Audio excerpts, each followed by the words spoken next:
Okay, it is now 2:30, and so I resume the hearing. Hopefully then everyone has had sufficient time to read the Statement of Common Ground, at the very least, in relation to site ST7, hopefully in relation to ST7 and ST8, and perhaps slightly more optimistically, also that in relation to site ST9. On the basis that we now know what the Statement of Common Ground for ST7 says, I have a feeling, Ms Bartle, that I may have interrupted you.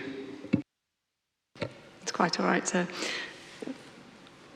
Yes, so by way of introduction to ST7 then, first point really to identify that the site is, as proposed is a site that there have been several iterations of in earlier stages of the plan's preparation, all of which have proposed an allocation in this general location. The proposal, as it's presented in the plan, responds to technical work that was undertaken principally in relation to York's historic character and setting, the Greenbelt purposes, and comments received through earlier consultations. And the revised boundary was arrived at. That revised boundary relates to an area of just over 34 hectares and 845 dwellings have been assumed as deliverable on the site. That relates to a 70% net developable area at approximately 35 dwellings.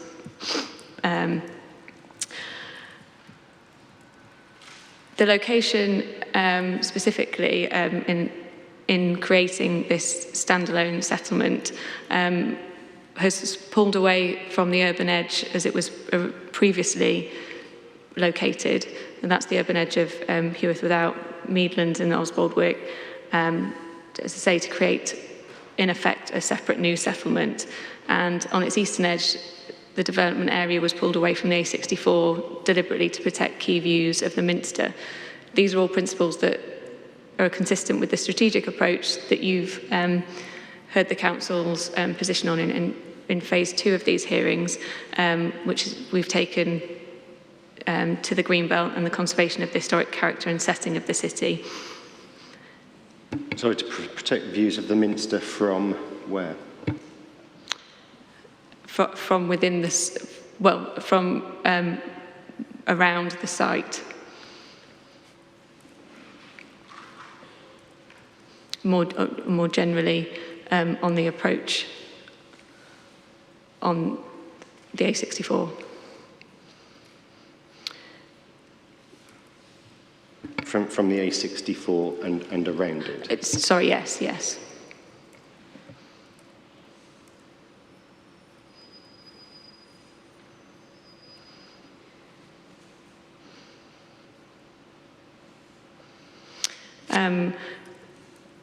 We've provided an audit trail in our matter statement in terms of the kind of evolution of the site. But with respect of the allocation itself, the policies map includes an area of open space in the centre of the site, which recognises an historic footpath and public right-of-way, which cuts east-west and follows Bad Bargain Lane. This links to York Strays, and the policy SS9 makes specific provision for this setting to be retained and designates that space as open space as an important part of the site's development.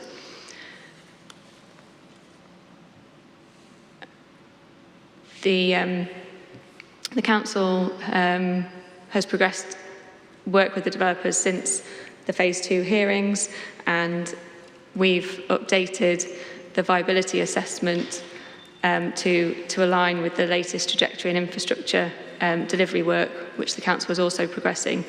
That material was published and is reference EXCYC 99A, and I'll invite colleagues to talk through that shortly. But perhaps first, worth discussing the modifications to the policy criterion, if that's acceptable.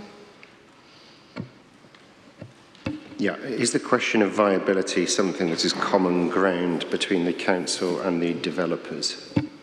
Yeah. Yes, it is. That's viability of the site as proposed in the plan? Indeed, it is. That point formed part of the statement of common ground that was drawn together for phase 2, as well as the one that's here been presented today. So in effect, they'd like it to be bigger, but in terms of viability, that's not necessary. Correct.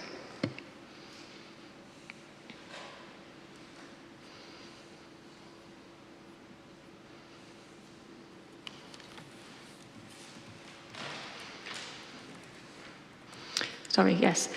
So with respect to the policy changes that the Council is seeking to propose, if we look at policy SS9 specifically, the first modification falls at the second criterion.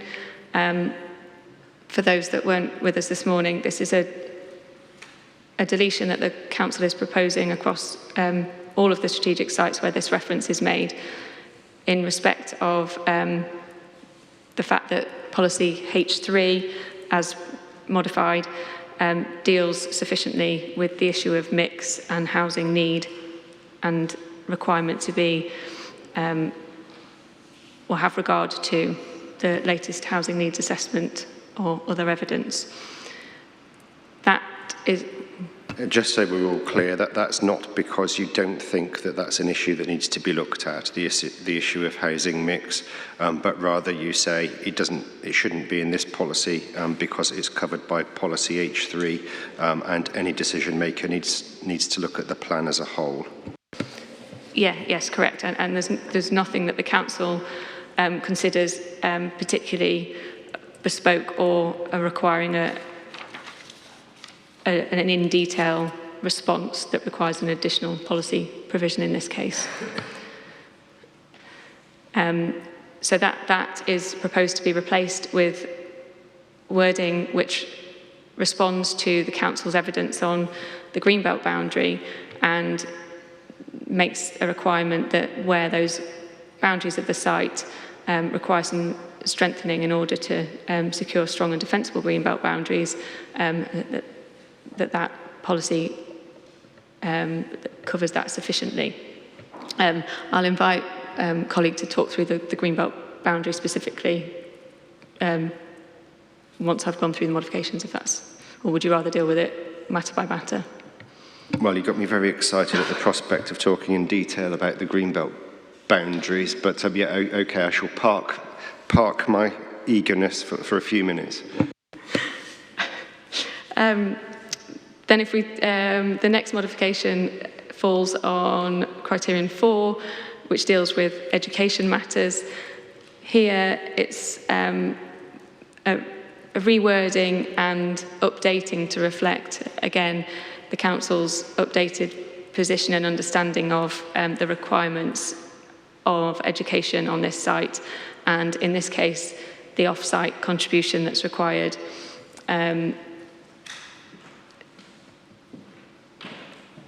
And that's reflected in the infrastructure delivery work that Council has published.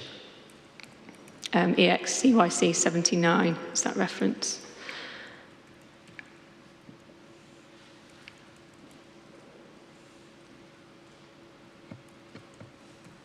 How do you want to do this? Do you want to go through it generally and then come scurrying back? I think that's the way you're doing it at the moment. I was going to suggest that it might be easier to deal with comments around the table, but so I'll be guided by you. We can do it matter by matter, topic by topic, if that's easier.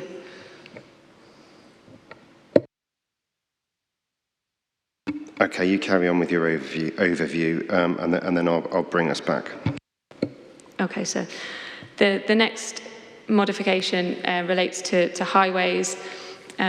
Here, again, another consistency of wording and modification that the council is proposing across a number of site-specific policies, and clarity of the phrasing, including a requirement to make clear that the assessments that the policy requires are then related to any necessary mitigation, which is to be considered proportionate to the cumulative assessment of other sites. I'm sure we'll come back and deal with detail on that. We then also related to highways and particularly access matters. Here, some modifications to identify that on the policies map, we're referring indicatively rather than precisely to the sites to access points, and also to make clear that it's not an and/or, both of those access points will be required. The deletion of public transport traffic served off Bad Bargain Lane is not a suggestion of expecting significant amounts of traffic along there. It's still clear a small proportion, but the exact nature of that is still to be agreed. And the final part of that is a clarity, a matter of clarity, to make clear that the links between the area, which we'll come on to, I'm sure, in detail, are reserved only for walking, cycling, and possibly public transport, but again, subject to further detailed assessment on that. Criterion 7 is a requirement to consider the site's public transport links and opportunities, and here the modification that's proposed again is one for policy effectiveness and clarity, just to make clear that the aspiration of the aim of that 15% of trips on the site to be taken by public transport, and how that is to be dealt with from a decision-making point of view. The modification makes that clear that that should be identified in a travel plan to assist with the, as I say, the operational effect of that policy. We then turn to criterion 9, which was modified as a proposed modification in an earlier phase in direct response to the recreational impacts that arose from the council's HRA assessment, and particularly the potential impacts on Strensall Common. So the requirement for open space to satisfy new policies that the council's proposing to introduce to the plan in response to those matters. And then the final point on 10 is to make clear that the sink that is referred to is now a candidate sink, and the wording is included to make that point. So that covers broadly all of the modifications in broad detail. Would you like? Just before we go, can I just remind you of something in relation to ST7, the reduction of the site and the pulling it away from the settlement boundary? If you recall, I probably don't actually, I wouldn't blame you, from the beginning of phase 2, you'll find there's a table which sets out an explanation of how and when that was reached in CD 9C, which is the sustainability appraisal for the Reg 19. And it's on page K. My eyes have gone as well. K187 to 188, and it gives you an explanation of the different scales of development that have been considered and the reason, and it was pulled back at the preferred site stage. But that's the reference if you want to remind yourself of it in due course. Thank you. Sorry, Laura. No, thank you, Mr. Alvin. Would you like me to introduce the viability work or the Greenbelt assessment? Do you have a preference? Either prospect would be a treat indeed. I'm glad. In which case, should we start with the Greenbelt boundaries? Yes. Yes, go on. I feel the pressure on now. Just a couple of points on Greenbelt matters. As Mr. Elvin's mentioned, it is set the proposal for ST7 to be freestanding village in the Greenbelt.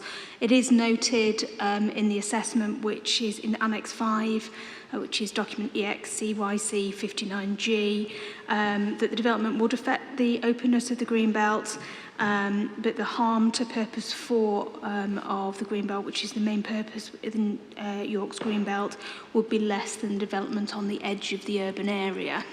If I can just ask, I'd like to say just to help others out, but I also sometimes forget which order the purposes are in. So when you say purpose 4, if you just give us a hint. The one related to heritage and historic environment.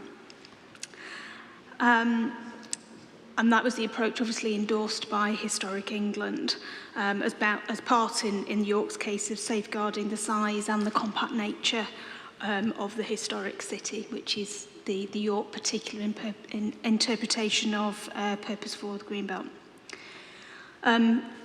Moving on to the delights of boundary matters. Our matter statement provides a detailed description, which I won't repeat here unless there are particular elements you wish me to go through, and the annex, which I referred to, provides those details as well. Just before we move on to boundary details, because I did have a question about that in relation to the proposed main modification. So, yeah, it's freestanding in the sense that it's physically divorced from the current built edge of York, but it's quite close to it, isn't it? Yes, sir. Do you know how close? I don't have that. I'm looking at...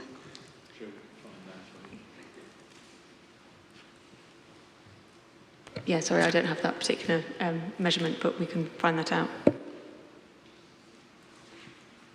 you want me to do that now? Yes, please. Yes, please. And the land identified as Greenbelt between the site and the proposed inner boundary of York. Well, to put it shortly, you end up with if I can say slither, I hope no one will take objection to that, but you end up anyway with some land between the two, and I wonder if the council could explain the importance stroke necessity in the council's opinion of that land being identified as Greenbelt and precisely what Greenbelt function it would serve. So that relates particularly to the Historic England advice in relation to the interpretation of Purpose 4, which I've mentioned previously, which is about the urban form of York in terms of, firstly, the compact nature of the existing urban form, but then also looking at the historic form of the urban environment of York, which includes green wedges, which includes, in some instances, what are known locally as ings and strays. Yeah, are these areas of open land which the council, I mean, you know, I'm going to be looking at these in detail in phase 4. I'll be looking at those boundaries then, but I understand the council's point in relation to the ings and strays being to put it shortly and probably rather crudely, but please don't be cross with me, that they form or they represent part of the historic way in which York has grown over the years and are thus important to the heritage of the city as a whole. Is that about right? That's correct, and that informs Historic England's interpretation of the assessment of the Greenbelt, as I keep referring to, Purpose 4, which is the one that relates to these matters. And those are fingers or other digits of varying width, which sort of poke their way from the countryside around the city, generally speaking at least, in a direction that goes towards the city centre. In broad terms, yes. That's not what this land between ST7 and the proposed inner boundary does, is it? It creates a finger. The orientation is not as aligned towards the city centre as some of the historic ones would be, but that is largely to do with the orientation of the field boundaries in that area. Sorry, I don't understand that. So if you look at the field boundaries, it would be difficult to create a site that went in a different direction. But also there is the balance for Purpose 4 in addition about having the setback from the likes of the A64 so that you're retaining views of the city within a rural setting. So are you saying that the land here, if we were to forget about site ST7 for a moment and pretend it wasn't there, which I know might offend some developers around the table, but does the council say then that that area of land is something akin to an ing or stray? I think the council's position is that the development has less of a harm in relation to Purpose 4 by being set back rather than adjoining the built urban edge. And the assessment of that is set out in Annex 5.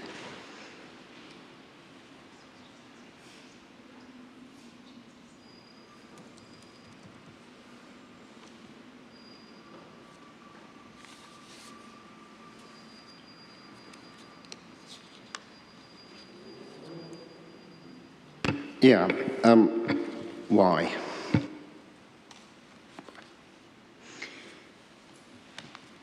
Because taking Historic England's advice in terms of the impact on Purpose 4 and the definition as it's subdivided in that annex, the impact would be greater if it was adjoining the existing urban area because of the historic compact nature of York. I appreciate it's not necessarily how one might apply Purpose 4 in other locations, but in terms of the historic form of York, this is how the position Historic England has advised. Well, it's also the council's position, isn't it? Informed. It's proactively the council's position rather than a position of blaming Historic England. Correct. And does that argument not apply anywhere, though? If it's about the compactness of the city, wouldn't extending the city anywhere around its boundaries cause problems in relation to compactness insofar as it relates to Purpose 4? I think it depends on whether that is seen as part of the historic form that is particularly of relevance in that individual settlement. Historic England advises it is a historic part of the form, and along with the green wedges, the ings and strays of York. Ordinarily, I would have thought, in my experience of Greenbelt and other settlements, it would just be something that would be picked up more within Purposes 1 and 3, rather than necessarily a Purpose 4 matter. Okay, so can you just help me out?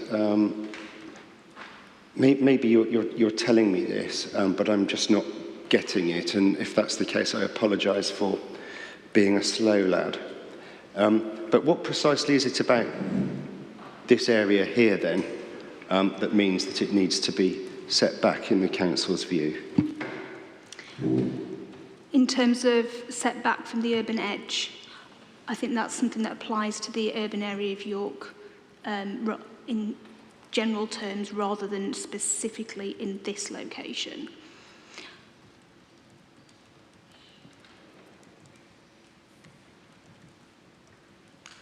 Well, there are some sites on the sort of urban edge, are there not? Yes. Why is that then? I don't want to start talking about other sites, but I think what you're saying is that's a general principle. What I can't understand is whether you're saying this is pretty much sort of a blanket approach that we've taken, that the compactness, as you say, of York should be protected by setting new housing development away from the urban edge rather than proposing urban extensions, or whether there is something particular in this area here that we're currently talking about. There is nothing particular about this location. The principle has been applied across all of the urban area. Most, I would say, of the other urban sites have been dealt with in the same way, or their existing developed areas. If it assists, Historic England's representation was particular as well, although building on the same principle. Can I just remind you, the Reg 19 reps are SID 118, and it's the table which sets out Historic England's views. It's point 46, pages 20 to 22, and you'll see there's a specific concern rising with the issues of compactness, but there's a specific concern about views in and out of the site if it adjoins the urban edge. And to be fair to the council, it is partly, if not largely, a result of Historic England's representations, which led to the preferred options in 2016. Thank you, Mr. Elvin. I would also add, just to build on a point that you asked earlier in terms of the views of the Minster and where that came from. In Annex 5, it gives a little bit more information about that. It talks about long-distance views in this location, but particularly refers from the A64 that's slightly elevated from the surrounding landscape, which is a reason for the site being set away from the A64, which I appreciate is the opposite direction to which you were just asking. But also in terms of the design of the development as well.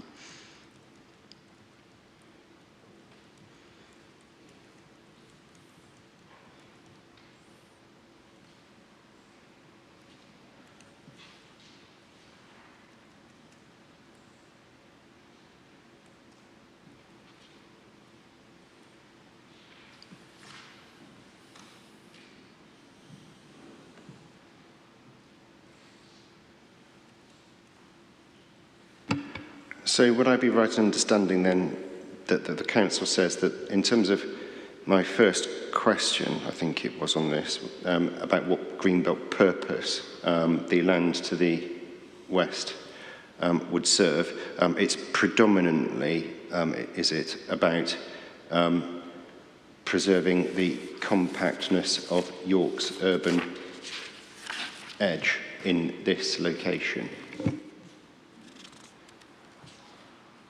Have I understood you correctly? It is. I'm just double checking that I get the fully correct answer. If we look at the assessment table in the annex at A5, page 5, it relates the criteria under purpose 4. It confirms it, yes, it does relate in terms of compactness, the landmark monuments, which is the views to which we've just preferred, but as well as the landscape and setting. Well, the views point is about going the other way, isn't it? It's about the land between ST7 and the proposed inner boundary that I'm especially interested in. So it is. So, sorry, yeah, I think you were saying, I interrupted you. You said, yes, compactness. Then you talked about the other issue that I'm less interested in right now. And then I think you were going to say something else, or I cut across you. I was, for completeness, wanting to check all the sub-criteria on that particular purpose. I think compactness is the primary one in terms of that green space that you're talking about now.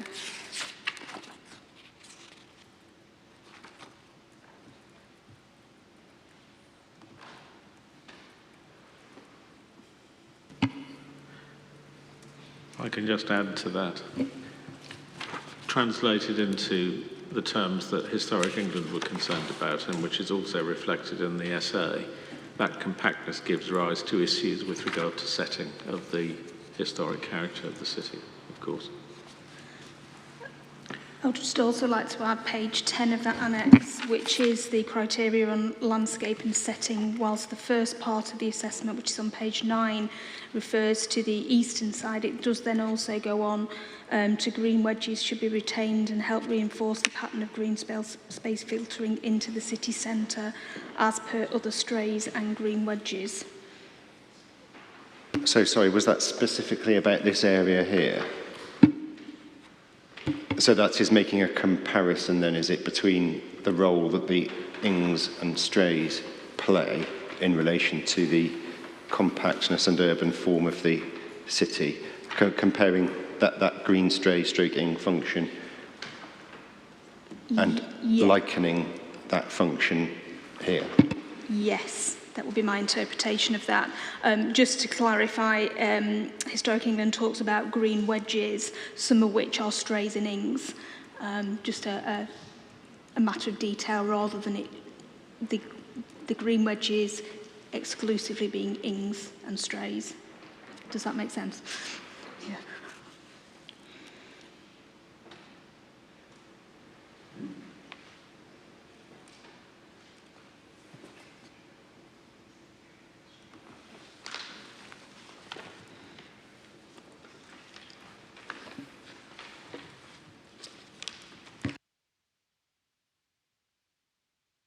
Okay, and I think you were then about to go on to boundary matters. Thank you. Yes, so as I mentioned in the annex, there are the details of the boundary and summaries provided on page 9 of the Council's matter statement. Drawing from that, the Council states that there is a recognisable and permanent boundary around the site. The only exception is part of Boundary 1, which is to the north. That's because the boundary to the north follows the line of Tanghall Beck, but then cuts across the field to meet the eastern boundary. The reason for that is if you carried on following the line of the Beck, you would end up very, very close to the urban area immediately to the north. But with the exception of that, there are strong recognisable and permanent features around the remaining site. And is that why you've put forward the main modification, which relates to strengthening existing boundary features? Which would be that area, yes. In part, that area, but maybe in other places as well.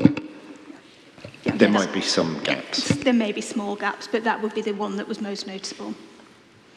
Which is why it's worded in that way, to avoid getting into unnecessary detail over to which bits we're specifically referring to.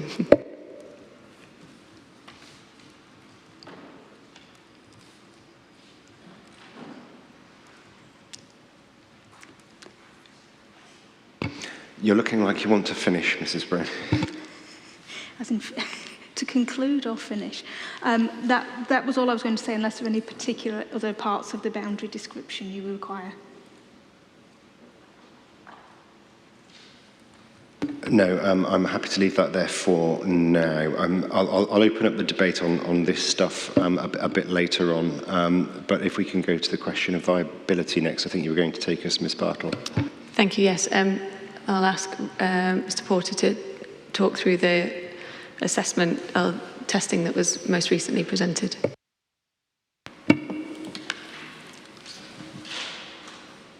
So, as you're aware from the previous Phase 2 hearings, site viability has been assessed as part of whole plan viability work. And this particular site, ST7, and the update to the whole plan viability work that was prepared for Phase 2 has shown that this site is viable and is capable of delivering all the infrastructure requirements of the plan's policies. More recently, since phase 2, we were asked to assess in greater detail the phasing of the trajectory of housing to come forward at 845, so this is the council's housing, and that trajectory is within the statement of common ground between both developer and the council. So we applied that, and also we assessed in more detail the phasing of infrastructure requirements for ST7 to assess whether it does remain suitable for residential development and it is deliverable. And we prepared a technical note specifically on ST7, which is in examination documents. And effectively, the revised viability work for this site still shows it to be a viable site. So it's not even just marginally viable, but it is a viable site that's able to meet its proposed allocation yield of 845 homes and its required infrastructure to help bring it forward to meet that yield.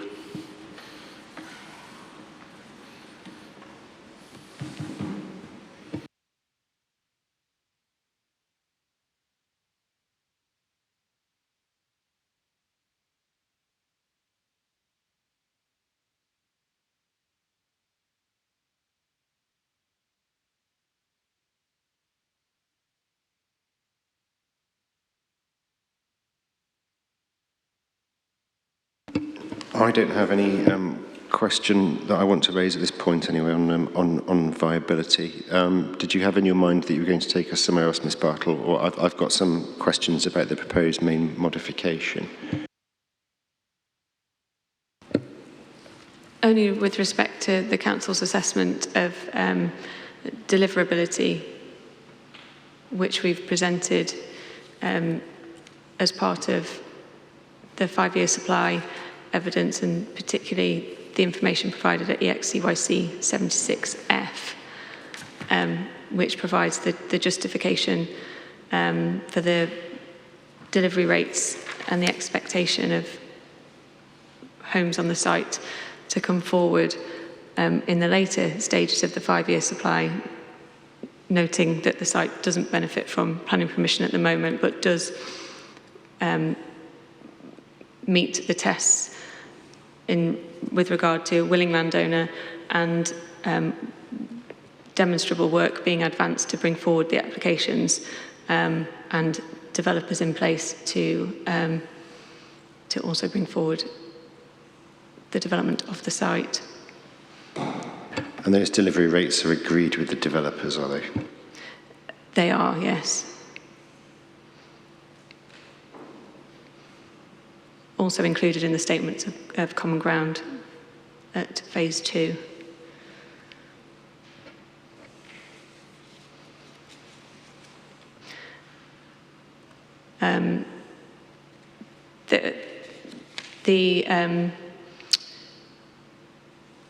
Just worth noting that the projections rates were slightly higher than the council's standard rate that the council had applied. And we've been discussing delivery expectations, but the rationale for that, as provided in the document I've just referred to, recognises the multiple outlets that are likely to be capable of being delivered on the site.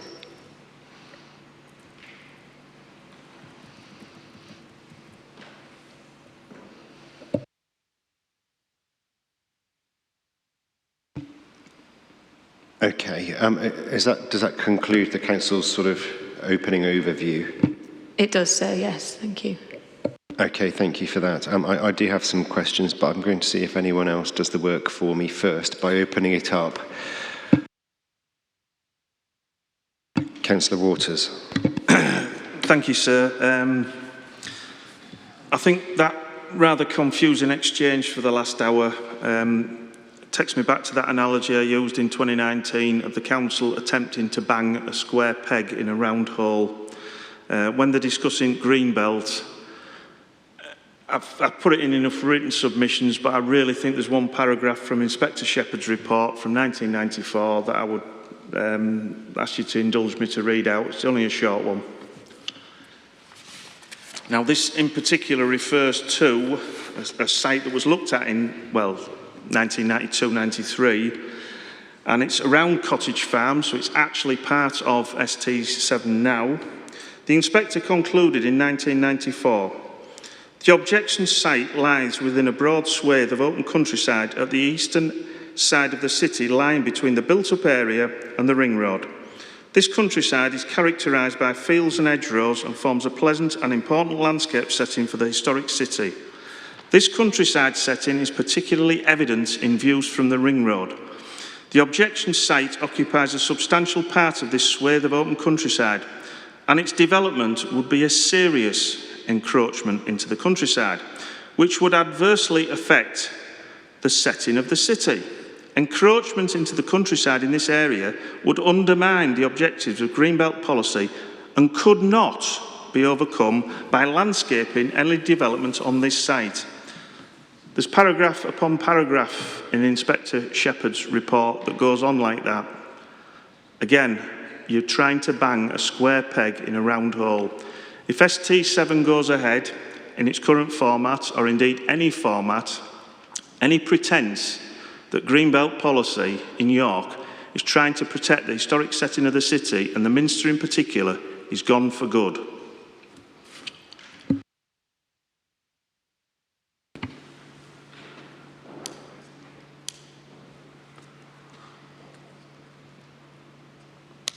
So can I just draw to your attention the fact that it's the view, in part the views from the Ring Road, which Historic England highlight in their representations, for which I gave you the reference earlier, and why they advise that the boundary should be pulled back and to make the development more compact for precisely that reason. However, I don't think, with respect to Councillor Waters, we can rely on a report that's 30 years old. You've got to form your own views based on the information today.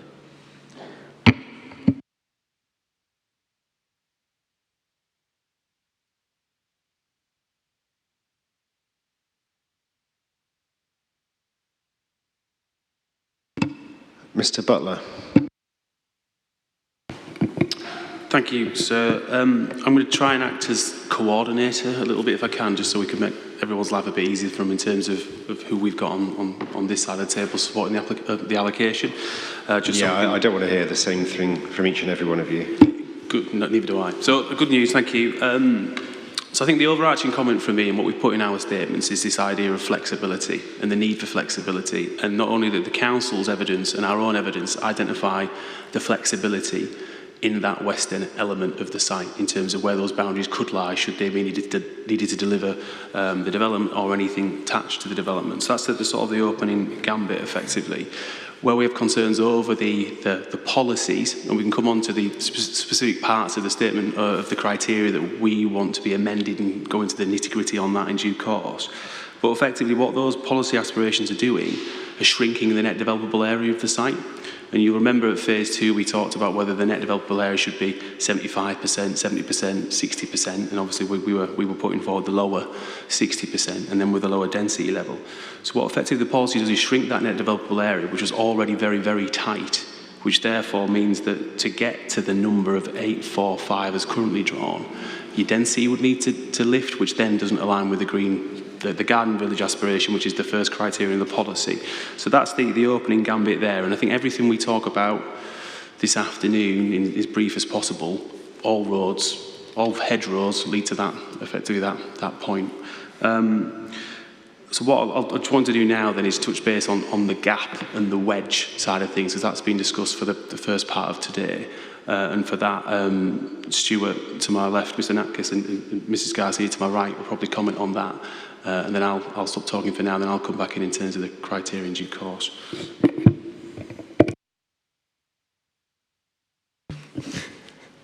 Just as I was preparing what to say, thanks, Mr. Butler.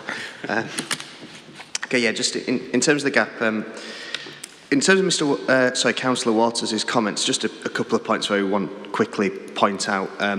One, it was a different site. Two, it was 1994.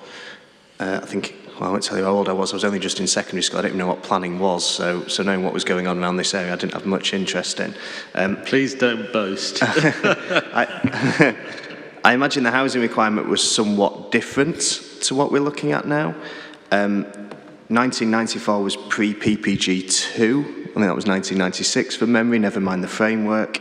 And I think on this basis we have to give minimum weight to that report and what was said in it, because we were in a completely different position. And what we know we've got to look at is the plan as a whole. The framework tells us that when we're looking at the green belt boundaries, we have to take into account the, so it's paragraph 143, ensure consistency with the development plan strategy for meeting identified requirements for sustainable development. And I think that's when we look at everything in the whole and we look at these sites, that there is a housing requirement, there is a spatial policy. And when we look at all of that, putting homes in this area is a very sensible option that we support. There's two elements then that move on from that. It's effectively the site itself and its boundary and how big that is and whether it needs to be enlarged, which Mr. Butler's touched on. And then there's also the gap itself. And I think I've made this point in all statements and all representations on whether that land should be greenbelt or not, and I'm firmly of the opinion that it shouldn't be, which sort of was touched upon in the questions that you were asking earlier.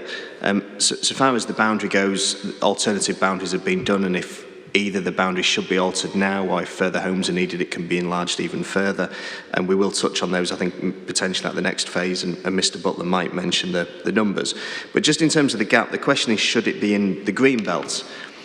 So if we take the allocation for the sake of this debate as being within that red line and agreed upon, the next question then is, well, is the land to the north and to the south and the west meeting the purposes of the green belt? And the framework tells us explicitly that we shouldn't include land which is unnecessary to keep permanently open. So we shouldn't just put it into the green belt because it's not having homes put on. And equally, we know when councils are looking at green belt, the framework tells us that they should demonstrate whether normal development management policies would be adequate or not.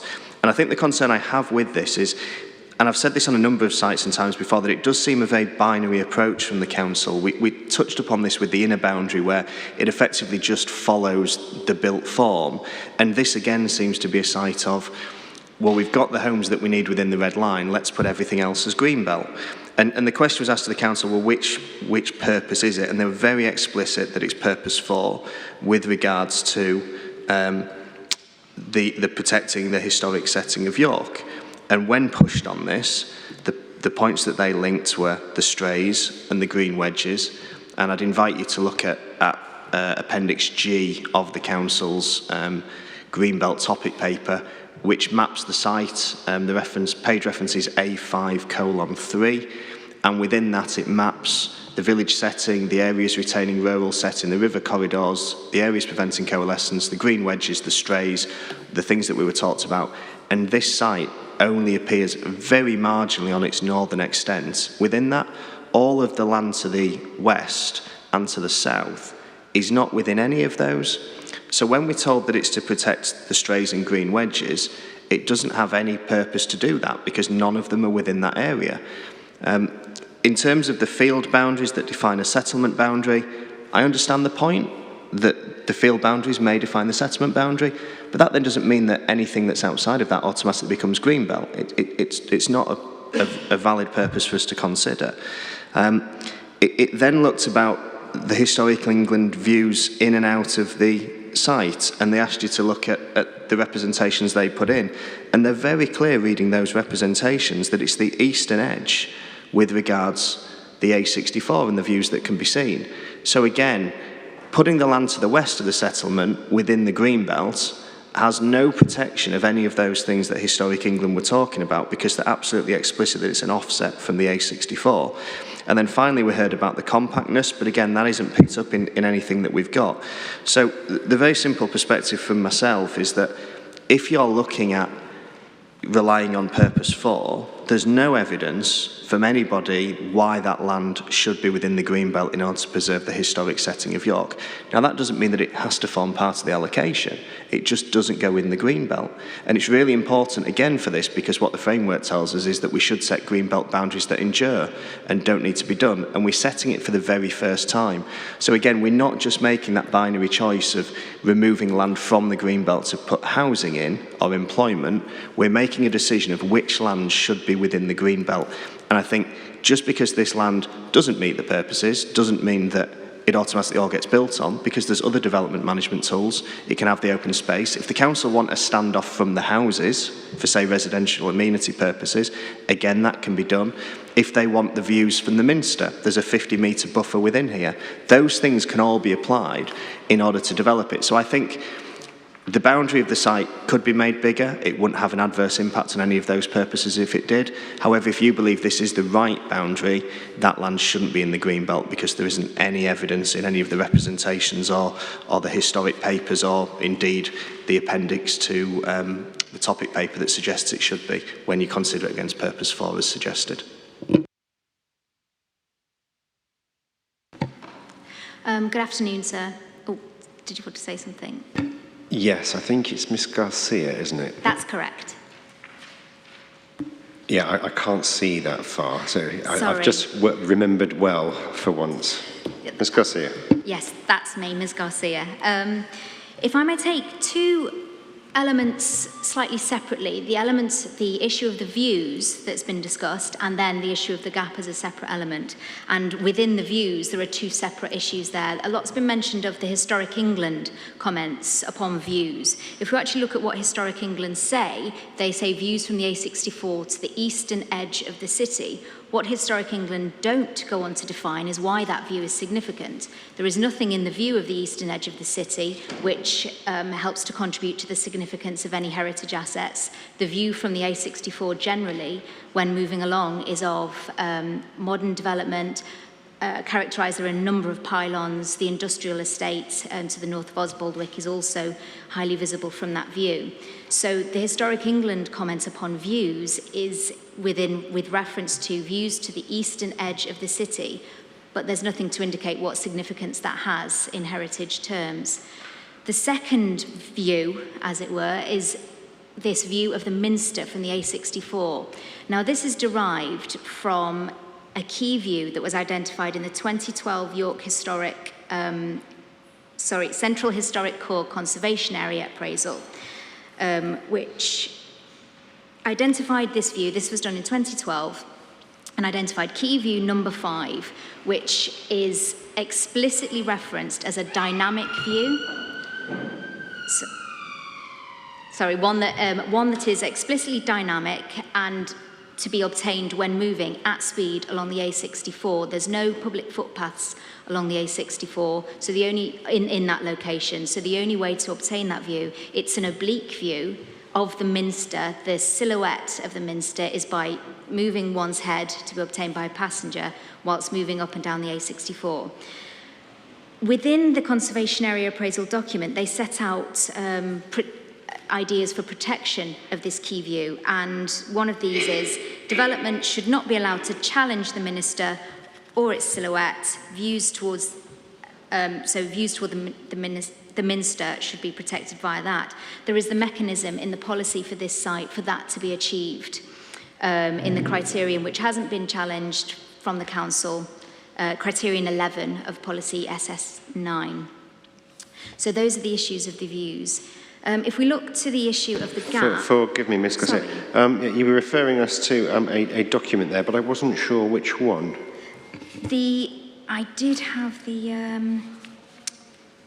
It's the 2012 York Central Historic Core Conservation Area Appraisal. I thought I'd written down the reference, sir, but I haven't. I do apologise for that. Perhaps someone can help me out. Paul's given me a thumbs up, so I'll perhaps ask him to chip in. If we go to the issue of the gap to the west of the site and to the east of the urban edge of York, we have made representations, detailed representations on why we believe that this land doesn't serve the purposes of Purpose 4 of Greenbelt in the past. Again, I apologise, I don't have the specific reference, but again, perhaps Mr. Butler could help me out on that. There are a number of issues, a lot of which go back to the fundamental principles of the methodology of the Greenbelt, as has been refreshed in the 2021 papers.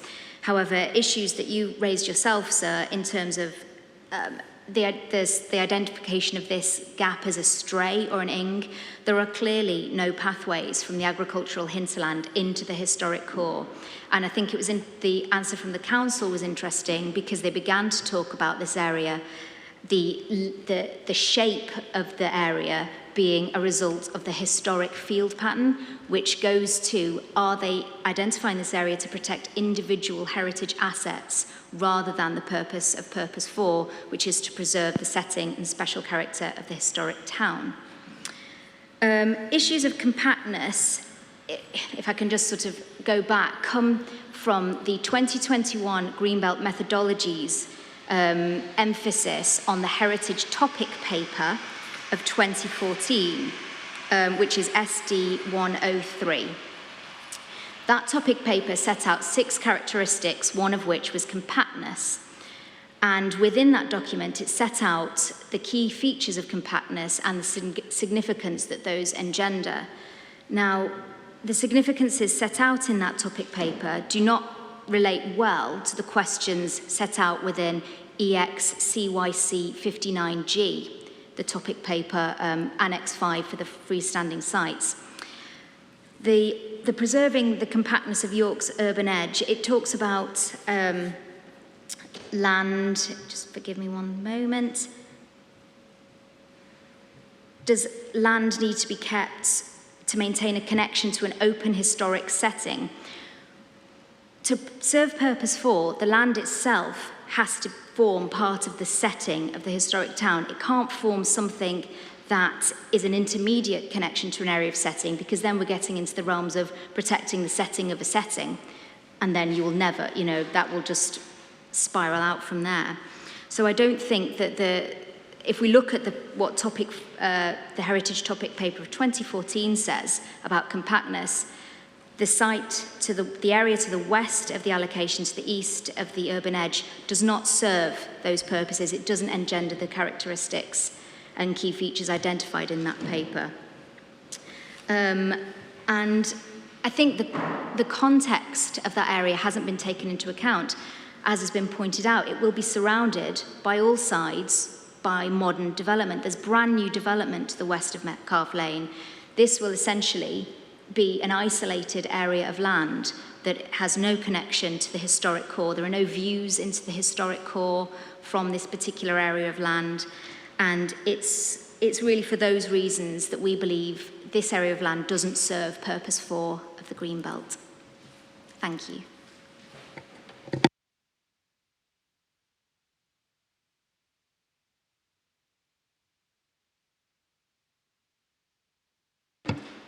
Is the council content for me to take some more points before coming back? I'd quite like to be given the references that were thrown around, but none actually specified. I also want to know those. So SD 103 is the Heritage topic paper. The heritage topic paper of 2014, and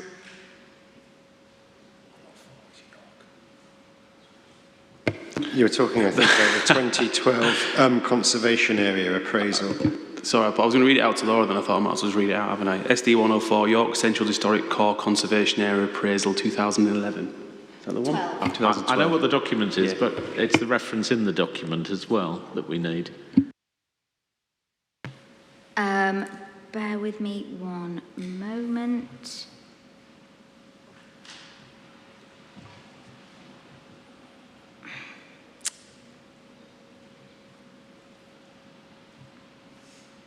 So the reference in SD 103 is from page 39 of that document onwards. That's where it sets out the key characteristic of compactness, and it sets out a number of key features and character elements underneath that. And please bear with me just while I open up the conservation area appraisal.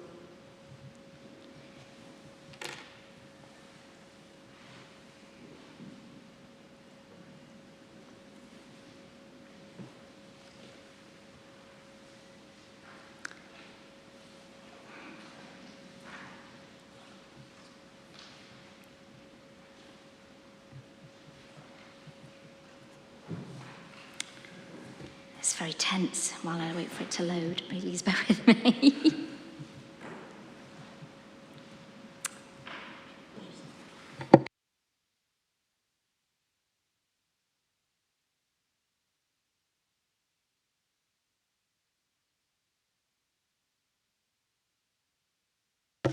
Here we are. And that is page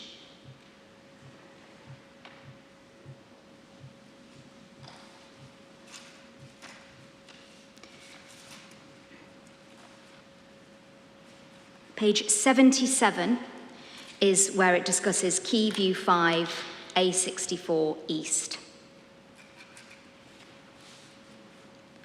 And the previous page, Sorry, we must have gone to another document. There are only 64 pages in SD 103. Oh, sorry, I was talking SD 104. Sorry, I'm not psychic.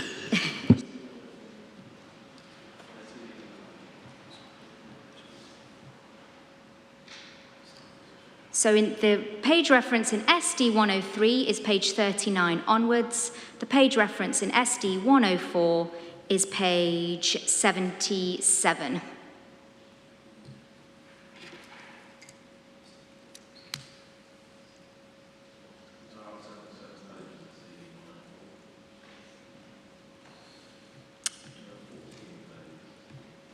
Then the reference might be incorrect.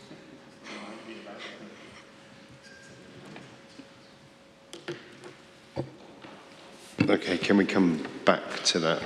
If you can find those out for me, please.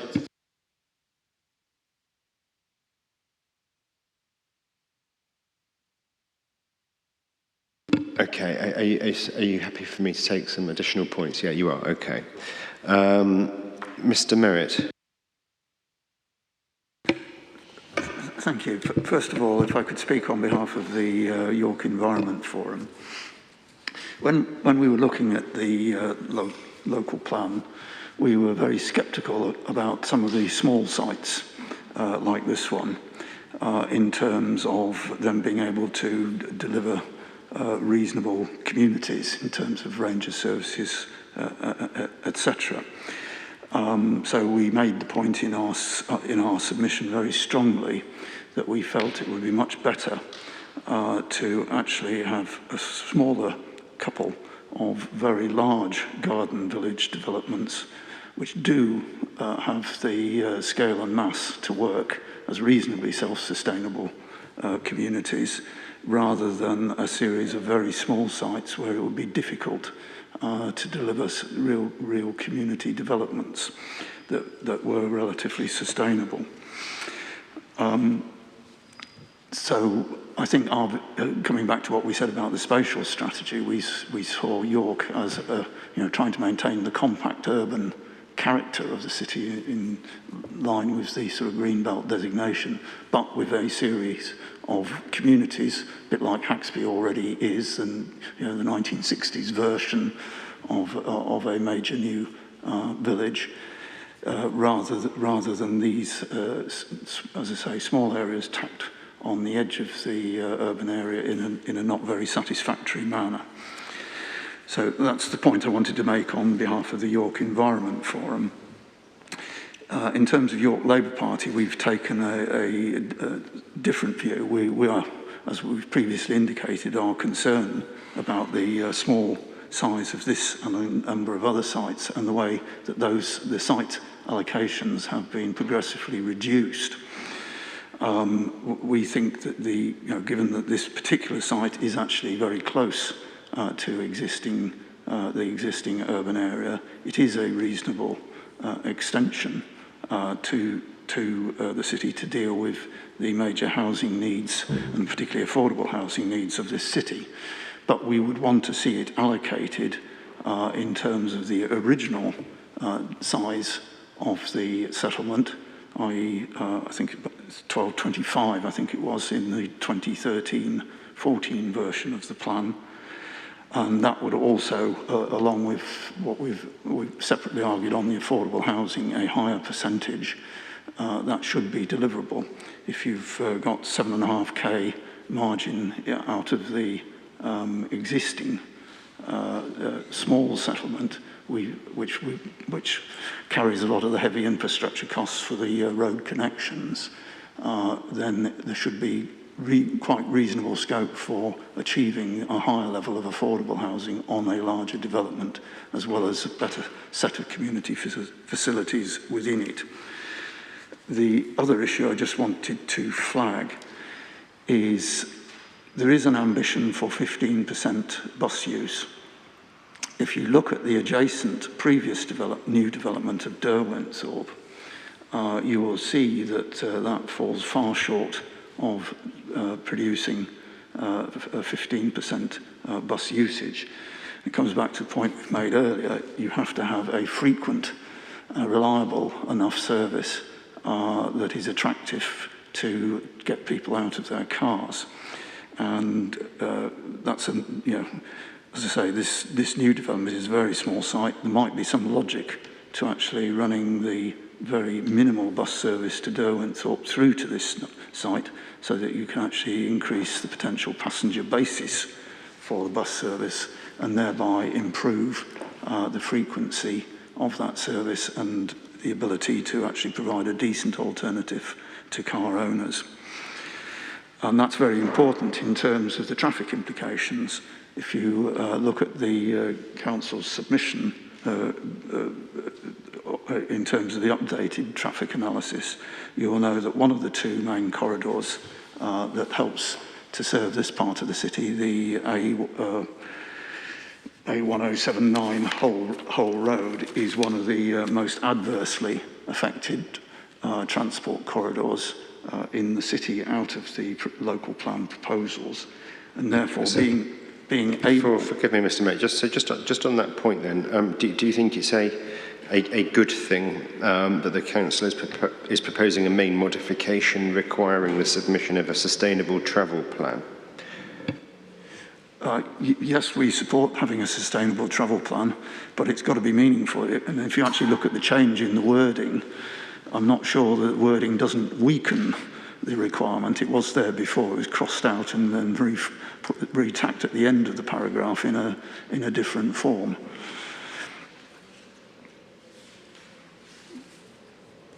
If it helps, from my reading, I don't think it weakens it. Right. Previously, it said, demonstrate that all transport issues have been addressed as necessary to ensure sustainable transport provision at the site is achievable. Whereas now it's basically where necessary proportional mitigation will be required. Sorry, it wasn't that bit I was looking at, but okay. Yeah. Okay. But the issue at the moment is we are not due the council's proposals on how they are going to mitigate the overall traffic impacts of this plan until before stage 4. So in that sense, we're not in a position to fully understand the implications of this and other sites in the plan. And I hope that we are not going to end up with premature decisions until we've actually had that presentation of information and a practical set of solutions to the major congestion increases. I'd highlight, if you... I certainly won't be making any decisions prematurely. Yeah. The A1079, you look Hull Road, outbound PM peak, 16 minutes 40 for the route base. The consequence of this plan is to virtually increase that by a half to 24 minutes 33. Now that's the worst of the particular figures that I've chosen, but that gives you the scale of the impacts of the additional traffic that's generated out of this and other developments, and why our arguments about having a much more sustainable approach in terms of active travel, but public transport travel, and in effect making car-based solutions for the urban area the last choice is so important. Councillor Waters. Thank you, sir. I didn't realise we was on to sort of transport matters. I just wanted to return back to the Greenbelt side of things. No, that's fine. It's largely my fault, but we do have a scattergun approach going on here, but that's fine by me. Thank you, sir.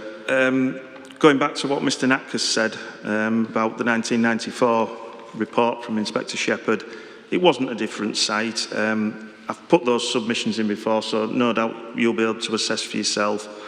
Yes, it's correct, there's a different position when it comes to various different planning policies in place now, but the one thing that's still in the same position is the Minster.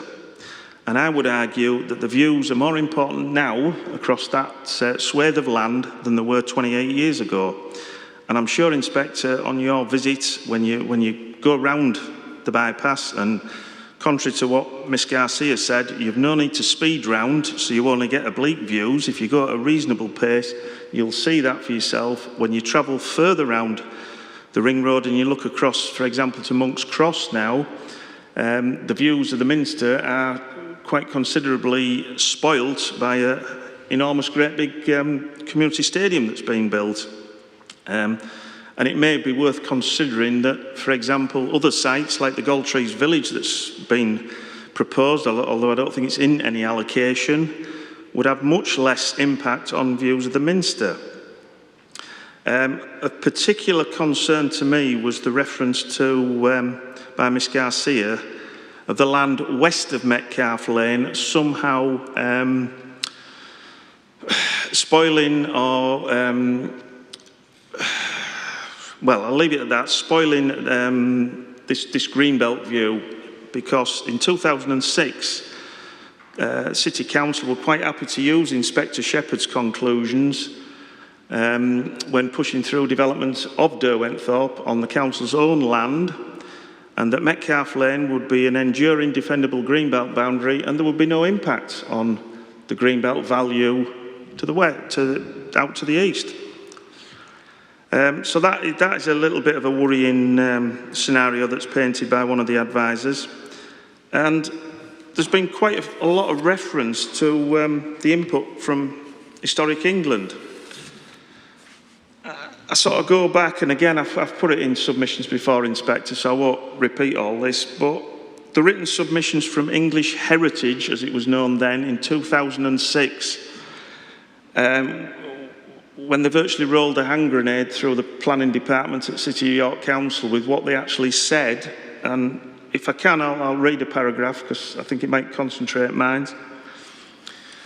The implication which derives from the primary purpose of the York Greenbelt is that, in order to protect the setting and special character of the historic city, eventually there may be a need to limit the further expansion of the city or to accommodate the future needs in a way other than by peripheral expansion. If that were not so, there would have been no need for an encircling greenbelt around York. In order to ascertain at what point the special character or the setting of the city might be harmed, and therefore where a halt should be put upon the further growth of York, an assessment needs to be undertaken of the capacity of the historic city to accommodate further growth. We may be straying into strategy quite a bit, but similar comments were put in by Inspector Shepherd, and if we're going to keep with that primary purpose of the York Greenbelt, protecting the historic setting of the city with the Minster there as its primary purpose, then from a strategy point of view, we should have been looking at establishing villages of a, as Mr. Merritt said, a sustainable size, but outside of the outer ring road. So you don't compromise those important views of the Minster. And I apologise if I've strayed into strategy there, Inspector.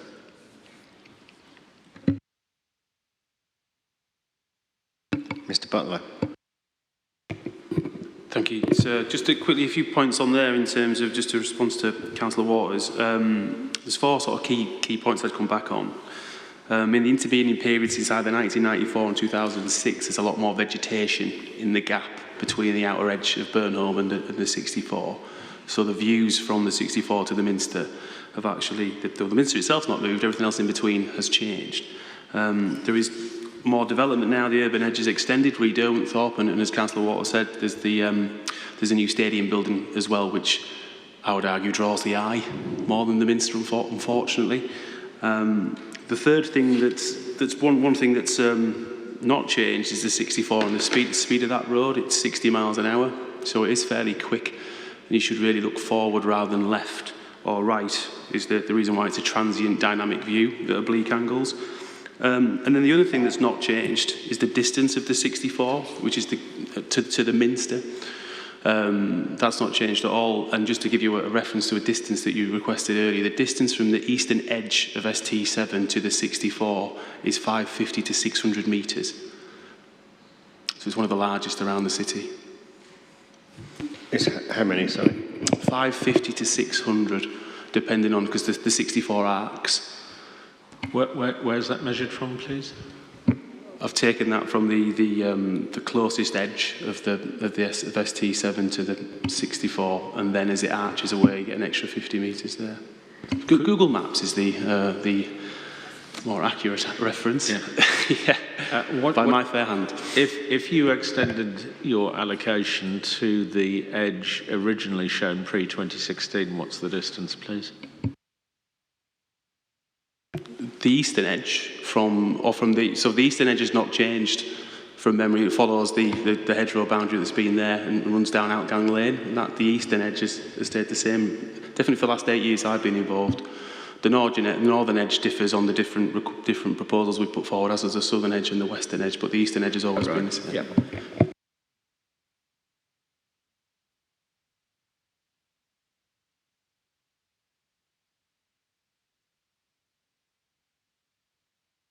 Sorry, had you ended your current contribution, Mr. Butler? I have, sorry, I've noticed other people have got their cards up. Ms. Garcia. Sorry, thank you. I was just going to say, well, it actually is slightly pertinent to the issue of the eastern edge, but in terms of development on the western edge, the difference between the area of land to the west of the allocation and to the east